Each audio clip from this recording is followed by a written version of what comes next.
Alors, Mercedes dément tout lobbying et répond à Red Bull plus calmement avec Andrew Chauvelin qu'avec Toto Wolff du coup. C'est difficile de séparer politique et technique en F1, la réalité c'est que nous cherchons à résoudre nos propres problèmes et nous avons progressé. Vous pouvez comprendre que des équipes ne veulent pas que le règlement change.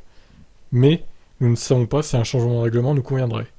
Si vous repensez à 2020 et 2021, nous ne savions pas que ce changement de réglementation allait nuire à une voiture à faible hauteur de caisse à l'arrière, comme la nôtre, et affecter à peine une voiture à hauteur de caisse élevée. Nous ne sommes donc certainement pas en mesure de dire que les changements de réglementation seront définitivement en faveur de Mercedes. Notre position est que si nous voulons résoudre certains des problèmes fondamentaux de CF1 avec effet de sol, ça ne se fera pas en laissant les règles comme ça. Lorsque cette règle est entrée en vigueur en 2020 pour des raisons de sécurité, Red Bull ne s'y opposait pas, Ferrari ne s'y opposait pas du point de vue de la gouvernance, mais surtout Mercedes ne s'y opposait pas à ce changement alors qu'on dominait. C'est arrivé, ça ne convenait pas, mais c'est arrivé. Que va-t-il se passer? Une nouvelle guerre? Voilà, une nouvelle guerre, ça a été mal écrit là. Va-t-elle éclater? Lors de la réunion, certaines équipes voulaient du changement, d'autres ne voulaient pas de changement, et je pense que le compromis venait juste d'équipes qui pensaient qu'il y aurait un changement, mais qu'il soit le moins prononcé possible. Mais comme nous l'avons dit lors de cette réunion en tant qu'équipe, nous pourrons probablement tous l'admettre, il y a eu quelques incidents notables cette année où la voiture a touché le sol avec la planche de bois. Le pilote par le contrôle franchit un vibreur, cela les a fait atterrir dans une barrière à grande vitesse. L'argument de la sécurité est donc autant à prendre en compte que le confort à cause des rebonds.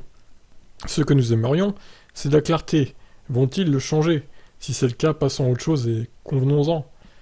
La réalité est que ces voitures rouleront toujours près du sol, elles cogneront toujours contre la piste.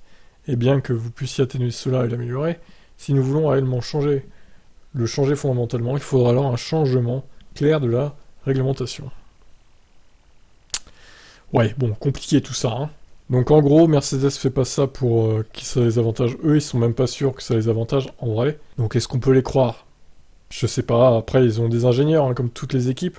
Donc est-ce que les ingénieurs se disent pas, ah quand même c'est pas mal ce changement, ça va nous avantager? Difficile à dire, ou alors ils sont vraiment dans l'incertitude la plus totale, et ils sont de bonne foi, mais bon.